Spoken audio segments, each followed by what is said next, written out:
Charter Amendment. Of course. On YouTube, it's about 45 seconds. Hello, YouTube. It's us, Ann and Andy. We're back. Per usual. Yeah, our mayor is doing a real power grab, and he's trying to stop the city council from doing anything that he considers anti-cop. Well, it's all that stuff. He's just, they got to find a way around him. There's other ways to amend the charter. But anyway, that's local news, and we shan't be talking about it on this show. Some local news, but not that local.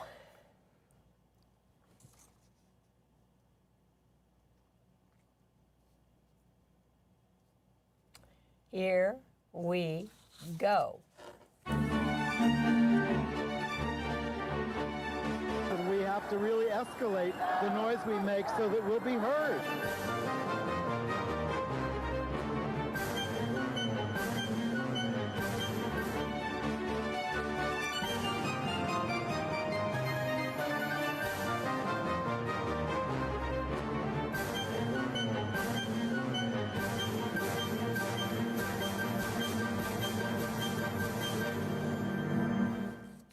Welcome to Gay USA. I'm Andy Humm, and I'm with her.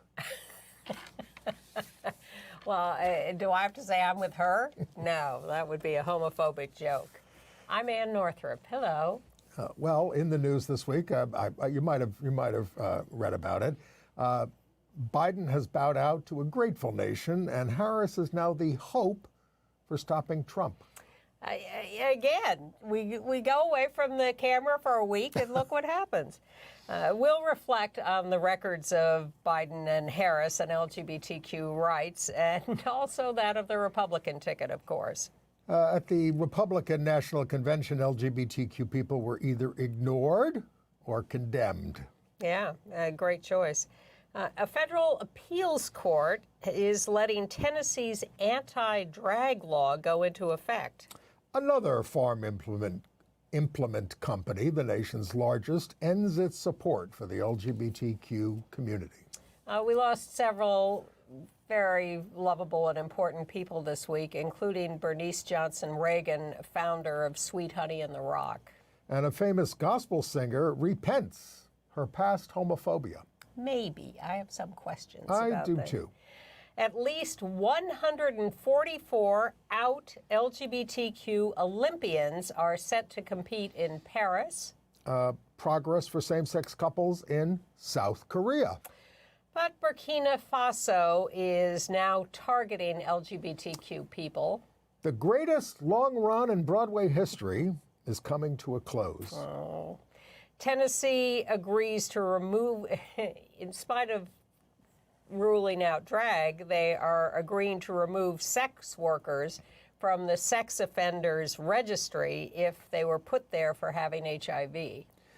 Cola Scola's Oh Mary is the gayest show on Broadway. Have you done a complete survey?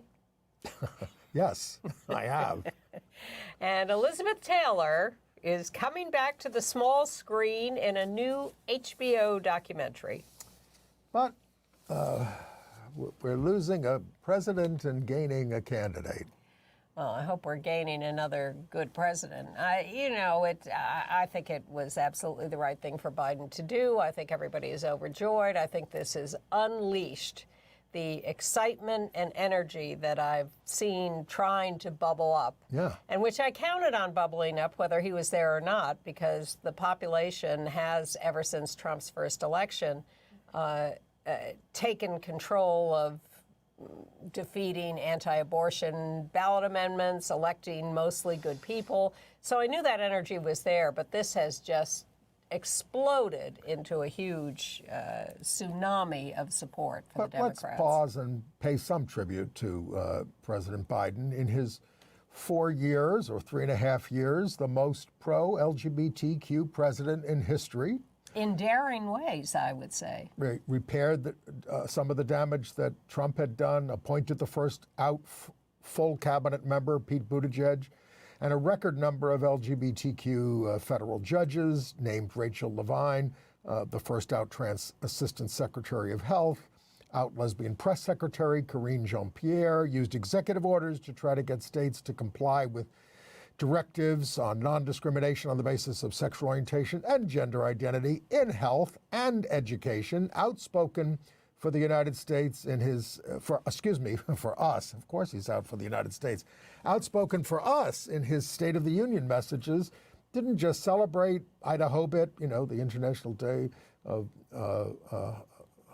against homophobia, biphobia, and transphobia, but he went to the Stonewall Visitors Center at the Stonewall National Monument, hobbled by Republicans in Congress, of course, and a partisan reactionary Supreme Court that Trump will make infinitely worse if elected. Don't people understand that? But now he's given us the chance to beat Trump by stepping aside. I hope that Kamala Harris, should she be elected president, will be as bold and brave as Biden has been on these issues. Well, I think we're gonna show you a couple of things in a few minutes, but I think she has been bold on our issues throughout her life, her career. Well, yes, but not entirely. One of the knocks on her was that when she We're not talking about that. Stop. We got to win an election. All right, go ahead. Go ahead. When she was Attorney General of California and an transitioning inmate wanted support for surgery, she denied that person. She pointed out that they were getting hormones, and that was good, but denied the surgery, and later apologized for that. Well, there you go. There you go. I'm just saying. No, and you know where she was when Biden announced he was withdrawing? No. Provincetown, fundraising. Dancing in the streets? Yeah. Her election is no sure thing, but you're right. It has created excitement and enthusiasm. She's a former California senator and attorney general. At least she refused to defend Prop 8 in court. Yes. Right? Yes. When that was up. And she performed marriage ceremonies for couples when Gavin Newsom went rogue and allowed people to get married before that got shut down. And that was back, well, we do, that was back, we have that video, but let's show first the video of her in 2013 when the decision came down on same-sex marriage, that Prop 8 was unconstitutional. She called up the clerk in L.A. And here's what happened. This is her telling LA that... Hi, is this the clerk in Los Angeles? This is Kamala Harris. You must start marriages immediately. You must start the marriages immediately.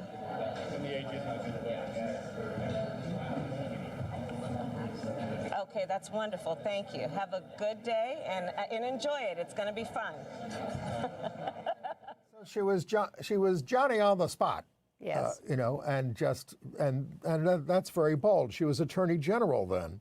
And then you made reference to the fact that she married people in 2004 when Gavin Newsom just announced, hey, we can do this. So they started doing it. It's not forbidden in the California Constitution. It doesn't say anything about marriages have to be men and women. So we're going to allow people to get married. So she was the district attorney of San Francisco then. And of course, the Republicans are all referring to her as a San Francisco Democrat, which is what they used to use against everybody in the party when we had our convention there.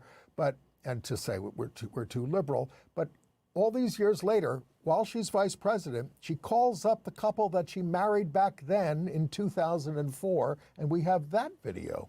Happy 20th anniversary. Can you believe that? When they announced the date, that February 14th, I came home from work and Ray said, I think we should get married. Yeah. A lot of people work to make that possible, and I think we should honor their work. When we showed up at City Hall that day, seeing all of the people there, I remember being in line and, the joy that were in people's faces and the tears. And then when we got in and we found out that you were going to marry us, it made it very special for me. And I was trying to keep it all together and everything. And then... You did a very good job. No, but then you were crying and I was crying and everything. It was a beautiful event. But And I it's- remember that day so well. I'll never forget pulling up to see all the families of every configuration and just pure joy, pure happiness. It was such a special moment, and it was all about love. It was all about love. I had never thought about getting married and what that would mean. Yeah. Once we got the opportunity to do so, it meant a lot to me, and I think that was the part of the emotion as well.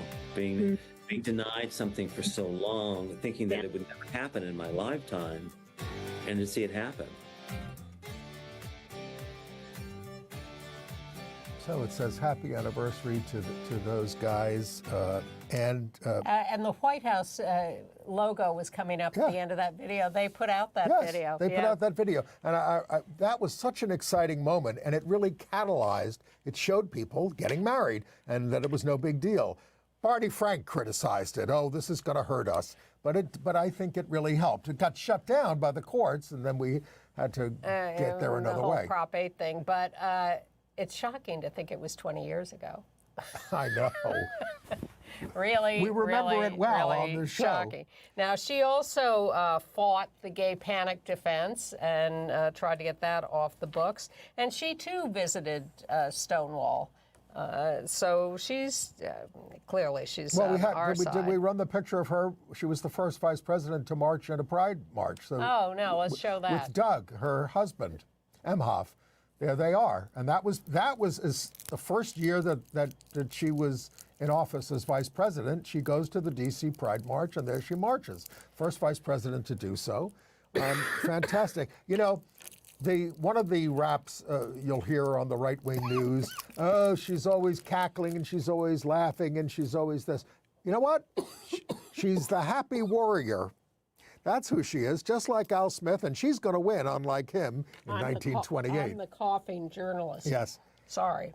Now, Trump will not be able to contain his worst instincts about women and people of color.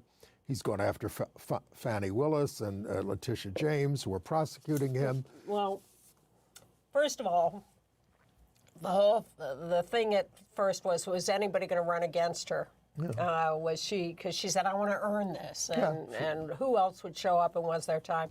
Well, the only story we heard was that Joe Manchin called Donna Brazile and said, you know, can I get in this? He's not even a Democrat anymore. Exactly.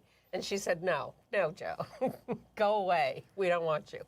But I think we should talk about the possibilities for vice president, because that's the big debate at the moment. And with any luck, it will not be announced before this show airs. Although maybe you can hold us to our Well, they've got to do predictions. some vetting. You have to do some vetting. Well, first of all, they're all being vetted on Morning Joe because they all showed up Monday and Tuesday to be interviewed. So there was Andy Beshear, and there was Roy Cooper, and there was Tim Walz, the governor of Minnesota, and J.B. Pritzker, the governor of Illinois. And she's seriously considering Mark Kelly. And Roy Cooper, the governor of North Carolina. They all showed up on Morning Joe within Together? 2 days. No, individually. Boom, boom, boom, boom, Why don't we boom. have a debate? Well, that would be interesting, but I don't think so. So, your favorites? My favorites? I think any of those people would be fine, basically. I mean, look, she's got to make this calculation. She's not listening to me.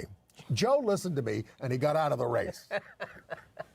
Well, it's true. I was disappointed in Beshear, who I thought came off very inarticulate and soft. Although I've seen him be very good from the outset on this when he first spoke out, so we'll see. I think Joel Shapiro is Josh Shapiro. Josh Shapiro is the governor of Pennsylvania. Very strong, really. These are smart people. They are. And they have he's, presence. He's beloved in Pennsylvania, but he's a very hardline pro-Israel guy, and I don't know whether that's going to fly. Who knows what issue is going to come into play, what state's going to come into All play. right. Well, my favorites, just from their But they all appearances. seem to be white guys. Yes, they do. Are you surprised? Well, I mean, I also think Gretchen Whitmer would be fantastic. And I think, you don't play the Republican game that you have to balance it with someone more conservative. No, they're the right wing, we're the center left, basically, and go for it. Well, I still like Tammy And by the way, Duckworth. there's an enormous groundswell for Pete Buttigieg on the gay websites and everything. Everybody, Yeah, well, we're not that big a population yet. And I don't think they're going to put Pete on the Well, we never thought there was going to be a black president, and there was in, a long time, 2008. Well, I am impressed by the groundswell, and everyone knows about the contributions, $100 million in a couple of days in grassroots donations, and $150 million from the big donors to the PACs. But what really impressed me is the figure that for the last few months, the DNC has been getting, or the Biden campaign, like 200 or 300 volunteers a week or a month or whatever. And within 24 hours of this announcement, 28,000 people volunteered to work on the campaign. Right. And you can do that too. You can work on the campaign. You can contact your local Democratic Party, or there are a lot of LGBTQ political groups around the country. You can work directly through them. But mainly, write to your friends in the swing states and beg them to save us from another Trump administration and the whole Project 2025 thing. Did we show the lovely picture of Kamala and Biden? Oh, that makes me happy to see that picture. Yeah. I like seeing them happy together. Okay. All right. All right, can we go to the Republican convention? Well, the big news from the Republican convention is that Grindr said that the RNC was basically Grindr's Super Bowl. And that was just Richard Grenell. All right, so J.D. Vance, the Democrats seem happy with the pick, so they can run against his extremism.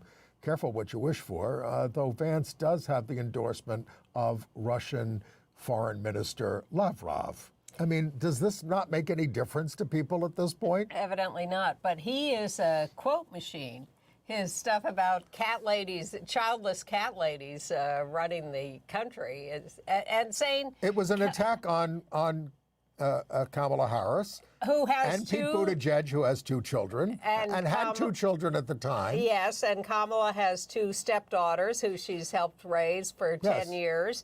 How insulting. And I'm childless, and, we worked with kids, so we contributed to the society. It's ridiculous. It's just, I hope people find that offensive. I hope they find this offensive. J.D. Vance, Alex Jones is a better source of information than Rachel Maddow. Alex Jones, who said that the Sandy Hook killings of children in elementary school was a hoax. Yep. And has been made bankrupt because of the judgments against him for that. Well, by the way, Trump's self-pitying acceptance speech, we have which literally put me to sleep. I'm a news person. I tried to watch it. I know you stayed awake. I did. It just created, a sleep-inducing. 90 minutes. Mentioned LGBTQ issues just once. He said, "We will not have men playing in women's sports. That will end immediately." And got huge applause, probably the biggest applause line of the speech. Because that's all they talk about on Fox News. Yeah. But there was one out gay speaker at the convention, Richard Grenell, who is angling to be Secretary of State. He said, Trump doesn't care if you're gay or straight, black, he hates brown, you anyway. Black, brown, or white, or what gender you are. That's a whole lot of lies in one sentence. Well, the whole convention was full of lies and charges about illegal aliens, quote unquote, and election fraud. They just trotted out the whole And just whole look at who script. Trump and Vance were sitting with at the convention. Put that picture up. There they are. Over there on the left is Tucker Carlson, in from exile, and Mike Johnson, the Christian nationalist Speaker of the House. And Byron Donalds between Trump and Tucker Carlson. Okay. And the Teamsters president, Sean O'Brien, showed up to speak, and his members are furious at him. Sure. Usually it's the other way around. Because he forwarded some anti-trans thing on X. Anyway, Vance, by the way, would use his position, or has been using his position as a senator to hold up for a year the nominations of dozens of diplomats based on his questionnaire on issues such as LGBTQ rights, gender transition, hiring practices related to diversity, asked about raising pride and progress flags at embassies, whether they would increase the number of gender-neutral restrooms. These are the key foreign policy issues facing the United States in 2024. And he literally held up the appointments for these questions. And he supported using the Comstock Act, which is still in the books from the 1800s, to shut down abortion pills through the mail. Now, let's go into his past. Let's do. In the recent past, he had a very close transgender friend at Yale for whom he delivered homemade baked goods when she was recovering from top surgery. Yep. He stayed friends with Sophia Nelson from graduation in 2013 until 2021, but then he came out in favor of an anti-trans law in Arkansas, and she said, enough is enough. We're not friends anymore. But the cutest story is from his youth, when he was 8 years old, and he went to his grandma with whom he was living because his parents were, a mess. And he said... Well, set it up. He'd been listening to a preacher, a right-wing preacher, condemn gay people, so he kind of looked it up. And he wrote about this in Hellbilly Elegy, and, he figured, that gay men preferred men to women, and this described me perfectly. I dislike girls, and my best friend in the world was my buddy Bill. Oh, no, I'm going to hell, so take him to Grandma. Now, you're trying to make me say what Grandma said. He went to Grandma and he said, Yes, I am. Grandma, am I gay? If I don't like girls and my best friend is a boy and the preacher said I'm going to hell? And Grandma said, well, JD, little JD, do you like to? And then she used a very crude phrase for... To suck something. Yes. And he said, why, no, I don't want to do that. He's 8 years old. What does he do? She also said, don't be an effing, and she used the full word, idiot. Anyway, until he got to, of course, he didn't like to suck, until he met Peter Thiel. And then he got down on his knees. And then he met Donald Trump, and he needed his endorsement, and he got down on his knees again. Well, Grandma had quite a history. She lit Grandpa on fire when he was sleeping on the couch. He survived. But, then JD said very proudly that when Grandma died and they went through the house, they found guns everywhere, so that she was never more than 2 feet from a gun because she wanted to protect herself. Played by Glenn Close in the movie, which I never saw. So now we have, as everyone is saying, a prosecutor versus a convicted felon. J.D. Vance is awkward, racist, and offensive in attacking her. Says she doesn't love her country, when of course it is Kamala. Trump who constantly runs down the USA, and she can dance 100% better than he can. So do we think that, first of all, do we think that Trump will debate her, or will he find a way to He says he wants to debate her multiple times. He always says that. That doesn't mean he's going to do it. He might stand up and say, she's illegitimate as a candidate. They've, thrown out all the primary votes. I'm not going to dignify her with the debate. That's not what he's been saying, but, but we'll see. Suddenly you're taking him at his word? No, but, he thinks he does well at these things, whether or not he does. And certainly had a successful evening against Joe Biden. I worry a little about it. But this election has to be more about than keeping the White House. And I like the fact that when Kamala Harris was in Wisconsin, she talked about all the local officials and all the down ballot races. Holding on to the Senate would be a miracle.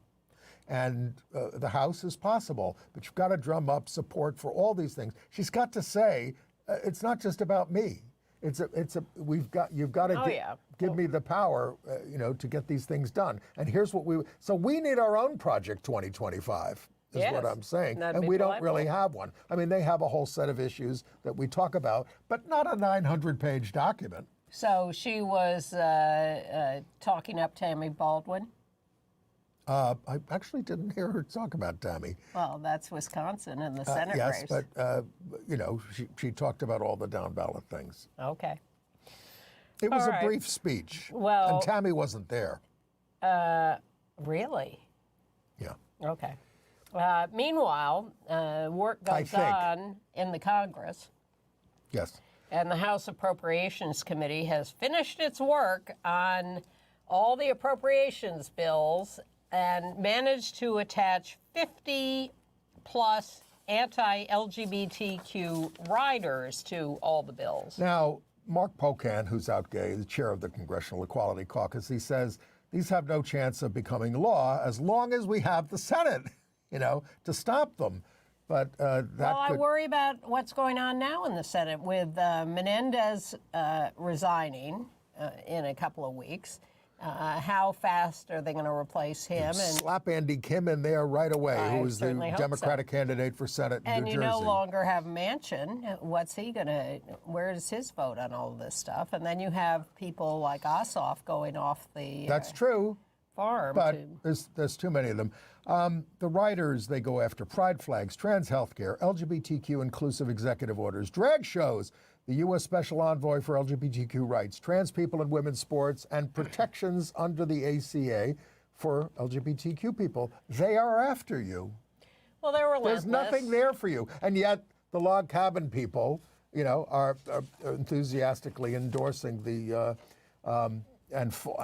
Trump Vance ticket. And falsely claiming that the platform has been stripped of anti-LGBTQ language. Please. And when they tweeted that, right-wing commentators called Charlie Moran a disgusting pedophile.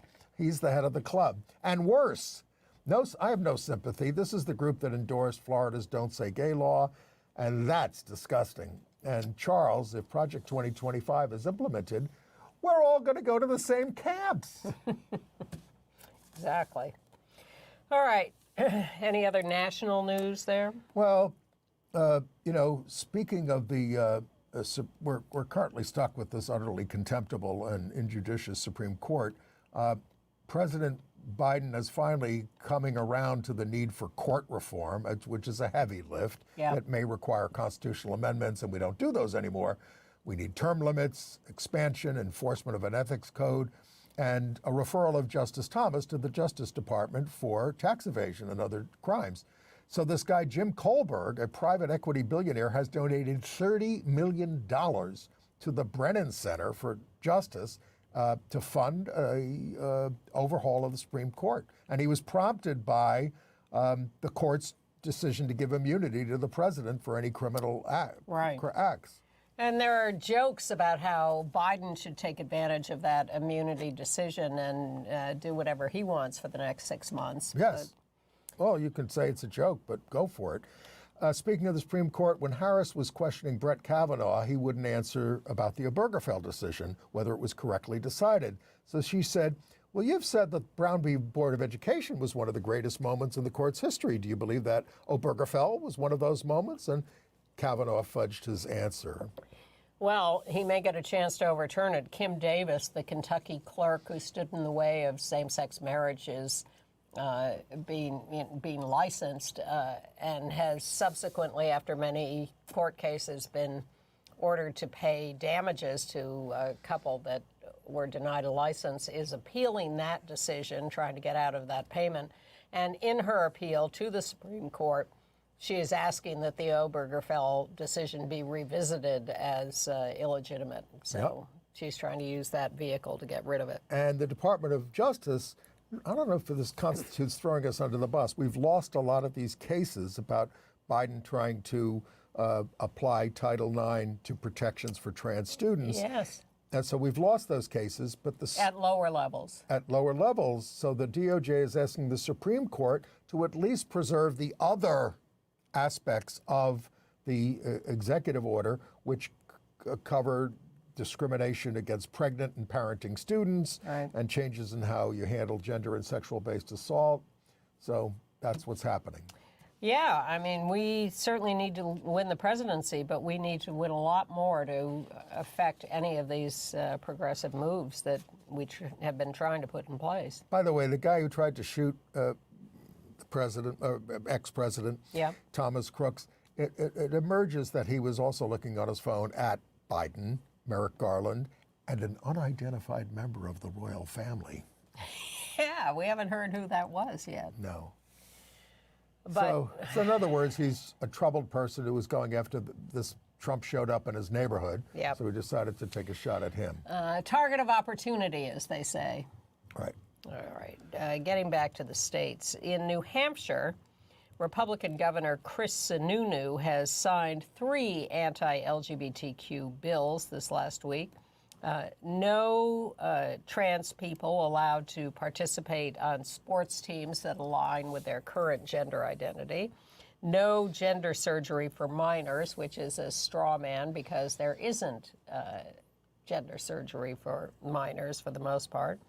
And must notify parents, schools must notify parents 2 weeks ahead of discussing gender or sexual orientation in a classroom, just to have a 2 weeks notice. In a small grace, he did veto a bill that would have actually reversed the non-discrimination protections for trans people that he is subverting. For bathroom use. No, this is a and so-called such. moderate Republican. Yeah. And another one is former Governor Larry Hogan, the Republican nominee for U.S. Senate in Maryland, who tries to make people believe he's a moderate. He wrote an op-ed piece condemning Project 2025. But if he's elected, if you elect him there in Maryland, they're the party that's going to implement Project 2025. And so we invite everybody to the demonstration this Saturday at 7 o'clock in Times Square to protest the demo against Project 2025 to stop the GOP coup. Yeah, we have the poster for that. There it is. There it is. Stop Project 2025 rally this Saturday at 7 p.m. in Times Square. I'll be there. I'll be there. We're going to at least try. If we can recover 7 p.m. is an excellent time for the rally. I'm in favor of that. All right. Well, a little good news from Michigan, where Governor Gretchen Whitmer has signed a bill outlawing the panic defense for LGBTQ panickers. Right. The anti-drag law in Tennessee that had been on hold by lower courts was allowed to go into effect by a 3-judge panel in the Sixth Circuit on a technicality, ruling that the drag performance group, Friends of George's, lacked standing to bring their suit since they didn't prove that they were likely to be prosecuted under the law because their performances didn't meet the law's definition of being harmful to minors. Trump appointee wrote that their evidence demonstrated that their performances possess significant artistic value, which precludes them from prosecution. But an Obama appointee said the law violates the First Amendment, so we'll see where all that goes. And we missed the update on J.D. Vance's greatest supporter, Elon Musk, who gave a ranting interview this week claiming that his trans daughter, Vivian Jenna, had been seduced by demons, basically, to transition. Okay. Another farm implement company caves to the right-wing pressure and drops LGBTQ inclusive initiatives. John Deere, the largest such company, joined Tractor Supply Company in ending association with social or cultural awareness parades and will remove all socially motivated messages from its training materials and workplace policies. This is all a right-wing put-up job, and they're having there's some like success. one right-wing guy who is a fanatic who goes after these companies and says, how dare you do this, and threatens to expose their progressive This guy agenda. is Robbie Starbuck who does that. Yeah. New York City schools will soon have a universal dress code after the city council approved a bill aimed at sexist and heteronormative dress codes as well as standards that target girls and students of color. It's especially meant to help LGBTQ students. Up to now, each school set its own dress code. Well, I don't think that's so unusual, but these are public schools, and what are we talking about in terms of a dress code? I think they're talking about things you can't wear, or, you know, you can't be too naked or whatever. But Even at the Harvey Milk School, where we used to work back at the Hetrick Martin Institute, they said, you can't come in here looking like a hooker. well, that seems to me a little... That was what they said. You could, and you know, how do you define that? And what does a hooker well, look of course, like? if you were a high class, you'd be coming in pearls and You know, stockings. people can dress in all sorts of ways. But probably, well, I'm looking forward to seeing what the city council comes up with for their universal dress code. They also voted to expand rapid sexually transmitted infection testing around the city, open more testing centers, because, of course, the numbers on those infections are rising, especially among men who have sex with men, so they do need more testing facilities. Let's go to Idaho. Yes. Let's not go to Idaho. Well, I'm not. Well, it's a beautiful place. I've been there. You've been? Oh, yeah. Under a new state law, all library patrons under 30 must show photo ID to prove that they are 18 or over to access books in the adults only section, including children's books with LGBTQ themes.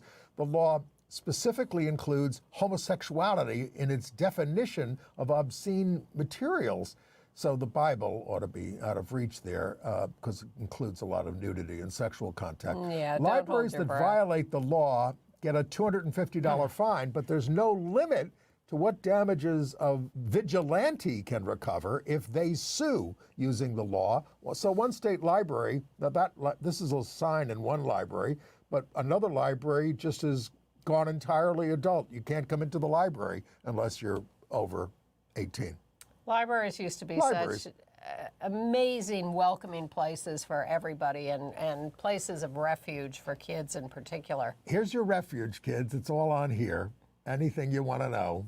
Yeah, if you have one of those. Well, I can't resist an update on St. Louis, Missouri, and the bar PM crashed into by the cop car. Let's show that first picture. You remember this. Yeah. The out-of-control cop car that went crashing into the front of the bar PM. And then... Driven by a cop who was not given a sobriety test. And the cops get out of the car, and what do? They arrest the bar owner, who came out to say, what's going on? There they are, cuffing the bar owner. And the bar owner has been charged with assaulting a police officer and resisting arrest. The police officer, Ramel Wallace, has a history of anti-gay and other... he's beaten up arrestees before. So in this jurisdiction, they have what's called a circuit attorney, which I think is like a district attorney, but they call it a circuit attorney. So the circuit attorney is still prosecuting this guy, the bar owner, for assaulting the cop. The cop, by the way, grabbed the bar owner, took him around the corner, beat him up, put him in cuffs, and arrested him and took him away for nothing. So now, the circuit attorney will not look at the evidence from the previous bad acts of this officer. He's supposed to. The law requires him to do it, but he won't do it. So the lawyer for the bar owner, Chad Morris, is calling for dismissal of the charges. Of course. He's been calling for it ever since it happened. and yet the bar owner is still being prosecuted. Doesn't, well. All right. Well, let's talk about some great people we lost this week, starting with Bernice Johnson Reagan, who at 81 in There she is Washington, with her daughter Toshi Reagan. Now, both of them were lesbians. Right. I guess you could argue that Bernice was bisexual, although I have to say now, I mean, of course, I love Sweet Honey in the Rock, which is the group that she founded. When I saw it, it was an audience just of almost nothing but lesbians who were there to see them, and there was only like one lesbian in the group. Well, there's a quote from Bernice. "Life's challenges are not supposed to paralyze you. They're supposed to help you discover who you are." She was a big civil rights activist. Oh, enormous. But she did have a surviving partner, Adisa Douglas, a retired philanthropist, but had not particularly been out publicly about her own lesbianism. Look, she was such a giant in the civil rights movement. She was a frequent arrestee. She was the troubadour for the movement. She brought music and singing to the civil rights movement in the 50s and 60s as a member of the Freedom Singers. Her daughter Toshi described her as a scholar, a singer, composer, organizer, activist. She worked with SNCC. She founded the Smithsonian African Diaspora Program. She was a professor at American University. Anti-apartheid, LGBTQ rights. She got a MacArthur grant, created a 26-part documentary on NPR called Wade on the Water that won a Peabody Award. She's interviewed in Eyes on the Prize, what I think is one of the greatest documentary series ever made. And when she revamped versions of spirituals for Sweet Honey in the Rock and for the Freedom Singers, she often replaced the word Jesus with freedom. I think we need a little of that work these days on a lot of issues. She was terrific. Absolutely. A total hero. And then there's Representative Sheila Jackson Lee of Houston, died of pancreatic cancer at 74, very shortly after she announced her diagnosis. 100% rating from the Human Rights Campaign. Born in Queens, New York, graduated from Yale and UVA Law School, lead sponsor of a bill making Juneteenth a national holiday. She Great said... friend to our community. What? Great friend to our community. Yes, and she said Juneteenth was not just a holiday for black people. It's about freedom and democracy, two things in short supply today. And she led the fight for the Bullying Prevention and Intervention Act. So she will be missed. Yeah. Now, those are our obituaries. We also want to talk a little about gospel singer Kim Burrell, who was sort of canceled, as they say, a few years ago for homophobic statements. In 2016, she gave a sermon talking about homosexuality as sin. The perverted homosexual spirit.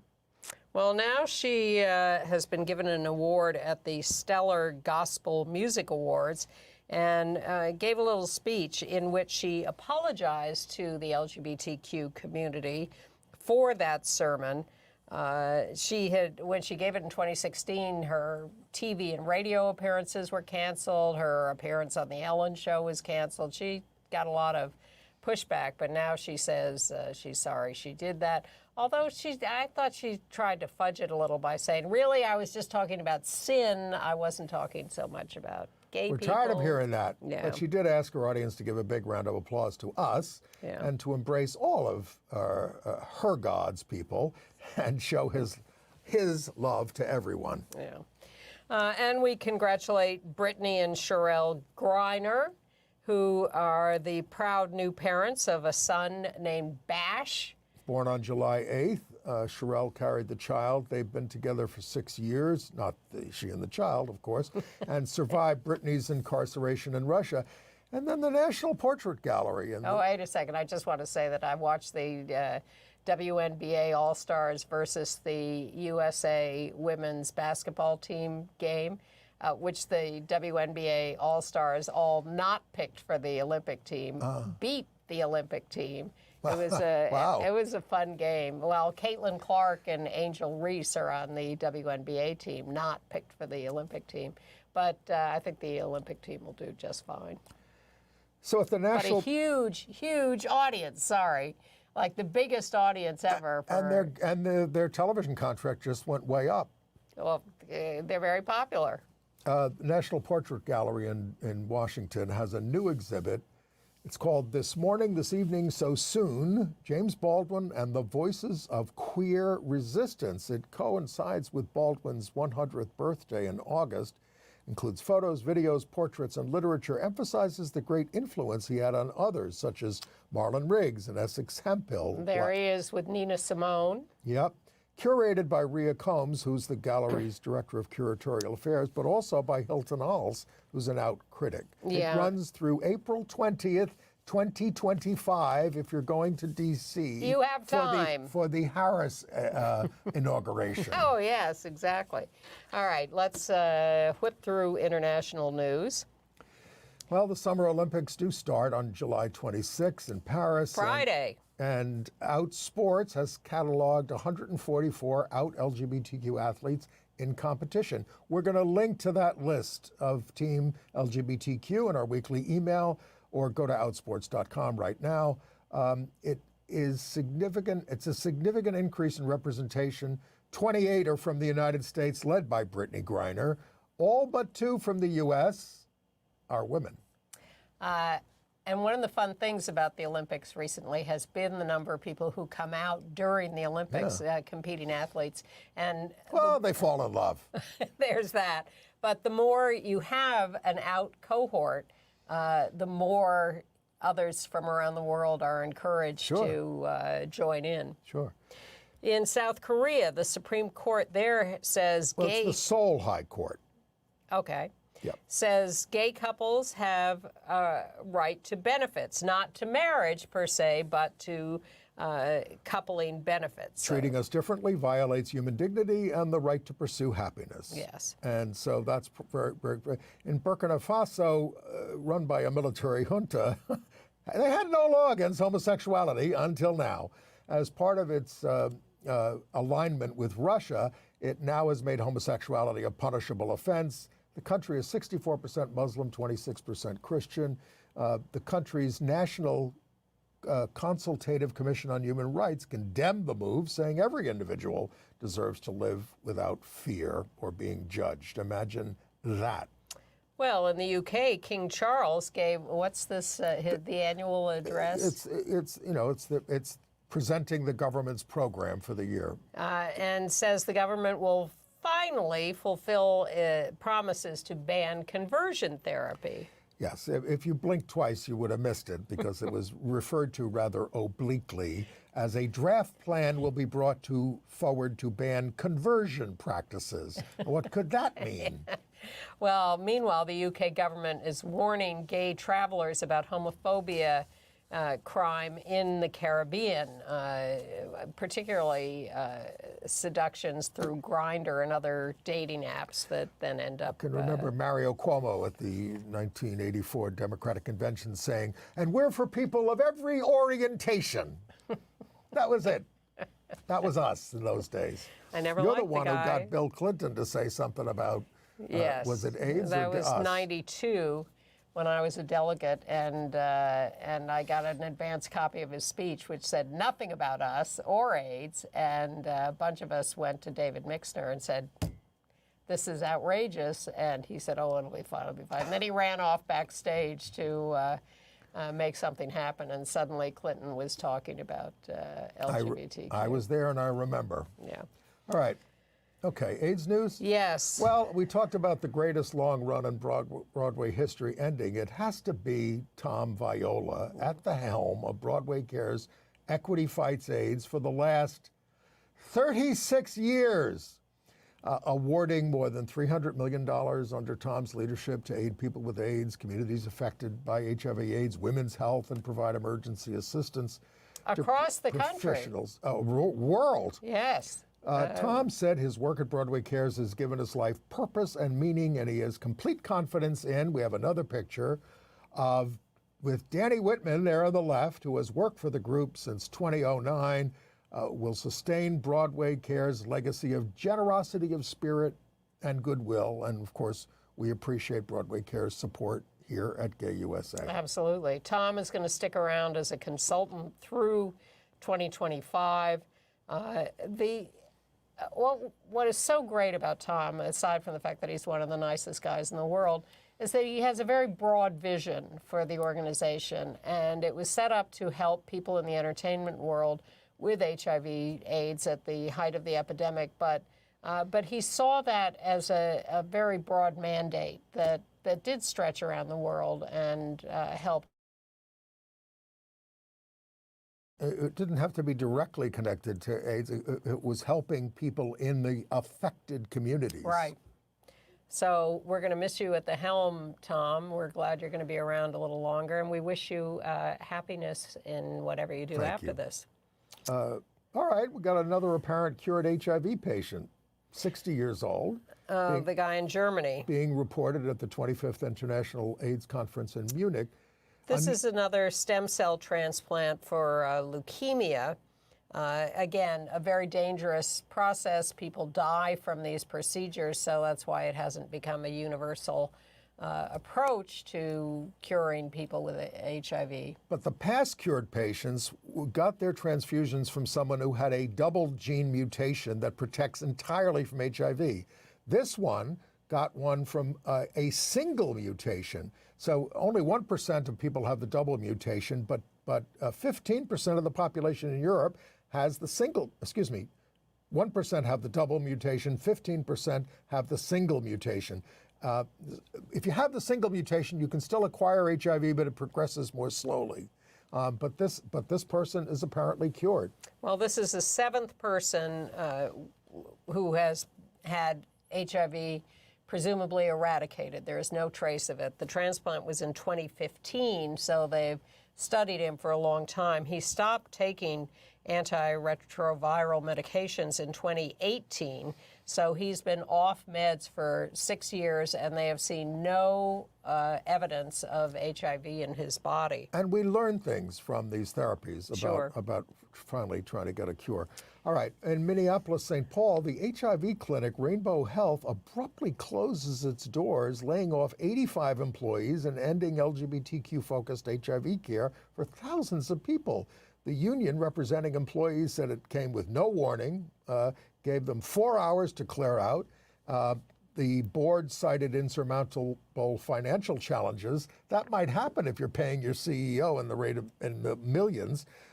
Employees cited a history of racist abuse there, and there are a bunch of lawsuits, so they're closed. It's a mess, yeah. What a mess. But I hope you'll start something else. Good news from Tennessee, which has changed its policy on its sex offender registry. It used to be that if you were arrested as a sex worker and you were found to have HIV, you automatically went on the sex offender registry, which is supposed to be for people who are sexually abusive, not just sex workers who are making a living. It's under their aggravated prostitution law. Well, now they're changing that, and they claim Due to a lawsuit. Yeah. Oh, yes. This is a settlement with the ACLU representing sex workers who had been put on the list. And the Department of Justice, by the way, filed a suit on this too. Well, in Tennessee, if you are found to be practicing sex work and you have HIV, it's still a felony. But you won't necessarily be put on the sex offender registry. 83 people have been prosecuted under the law, mostly trans women of color, not the nice white sex workers who were at the Republican convention. So this is a partial settlement. Right. Okay. Moving on. All right. Well, we did see Oh Mary. This is Cole Escola's farce about the Lincoln assassination. We have to be careful about what we say here because we're not giving away any things that are surprises. I think we can say that Cole plays Mary Todd Lincoln Yes. as a drunk who wants to return to performing cabaret. Which, well, of course, not far off from Mary Todd Lincoln. But but it's really nothing but fun. And as I said, it's the gayest show on Broadway. Fresh from its off-Broadway run on Christopher Street, it's now been extended to November 10th on Broadway.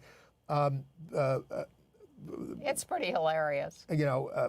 Escola as Mary tortures Conrad Ricamora as Mary's husband. He was excellent. They don't call him Lincoln. They call him Mary's husband. Cole refers to her husband as Abraham Lincoln once, I think, in the play. And yes, they do have, but that's not in the cast list. But the main players include Tony Mock as Mary's there, and her assistant. There's also a handsome guy named James Scully as Mary's, now we're only allowed to say, acting teacher. Look, the cast is terrific. I've seen it twice now, both off-Broadway and on Broadway. I was a little afraid that I would find it not as good on Broadway, but it really is hilarious. Full of gay hilarity. Kudos to the director, Sam Pinkerton, and his cast. It's crude. It's silly. It's comic relief for a troubled time. And it's selling like crazy. They extended it to your biggest problem is going to be getting tickets, but they're going to keep extending it. I'm exhausted just thinking of them doing that every night. And by the way, 8 times a week. They do it at odd times. They have like a 5 o'clock show and a 7:30 show in the evening, oftentimes. Yeah. So well, Cola Scola is miraculous. Fantastic timing. Great writer of this show, so highly recommended if you can get tickets. Okay. The Emmy nominations are out, full of LGBTQ nominees. Pictured here, we have a picture. Andrew Scott for Ripley, Lily Gladstone for Under the Bridge, and Nava Mao for Baby Reindeer. I haven't seen that yet, but also people nominated keep are telling Jodie me. Foster for True Detective, Night Country, Hannah Einbinder for Hacks, Bowen Yang for Saturday Night Live, Holland Taylor for The Morning Show, and Feud, Capote versus the Swans, got several. Matt Bomer and Jonathan Bailey were nominated for Fellow Travelers. Deborah for The Bear, Queer Eye for the Straight Guy got a couple of nominations. And let's not forget, of course, RuPaul's Drag Race. Divine Joy Randolph for Only Murders in the Building. Yes, Matt Bomer and Jonathan Bailey. Jonathan Bailey gay? Oh, yeah. For Fellow Travelers. Oh, yeah. Gus Van Sant for directing the pilot of Feud. Reality competition program, RuPaul's Drag Race, Traders, Top Chef, Amazing Race, all filled with gay people. And reality host, RuPaul, Alan Cumming, Kristen Kish from Top Chef. Once again, Gay USA was passed over, but, we're going to keep doing the show anyway. We're not funny enough. I think we're pretty funny. Midnight in the Garden of Good and Evil has been turned into a musical. John Barron's very popular book. It's a big hit in Chicago and coming to Broadway any minute. J. Harrison G-A-G-E, is playing Lady Chablis. Are you eager to see it? Maybe. Maybe. And it's being directed by Rob Ashford, and Taylor Mack is involved in the production, Tell me about Love Lies Bleeding. Well, that's the Kristen Stewart movie that came out last year that was, very lesbian and a little violent. And it's now playing on HBO and Max, and I watched it the other night.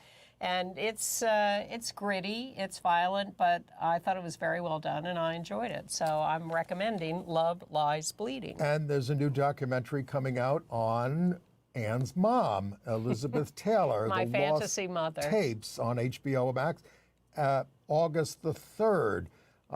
I have friends, Ron and Rich, who are going to come over because they don't have HBO. Come on over and watch it. Elizabeth Taylor, The Lost Tapes. They've taken every bit of tape they could find, audio tape and videotape. A lot of it from put it 1964 at the height of her fame. Yeah. Though she was never not famous since she was practically born. Well, I'll be curious to see what they do. I'm a little skeptical, but we'll see. And she did so. I mean, I don't know. I just found her so motherly that well, she it became does go my into her fantasy many marriages, including Richard Burton, and also about her Twice. co-stars, many of whom were gay. Yep. Monty Clift, Rock Hudson, and Roddy McDowall. And the L Word is evidently coming back in a New York City edition. They did the real life L Word in New York City, but this is the show, the Jennifer Beals, et cetera show, is going to come back set in New York City. Well, are you being offered a cameo at least? Not yet. Okay, Give think me a about call. that out there. No, I think forget it. But I'm more interested in the politics, and we're going to see what Biden has to say tonight, because of course we're taping on Wednesday afternoons, as we do, and very curious to see who Kamala's vice presidential pick will be. Thanks for being with us, and we'll be back next week. We will. Bye-bye.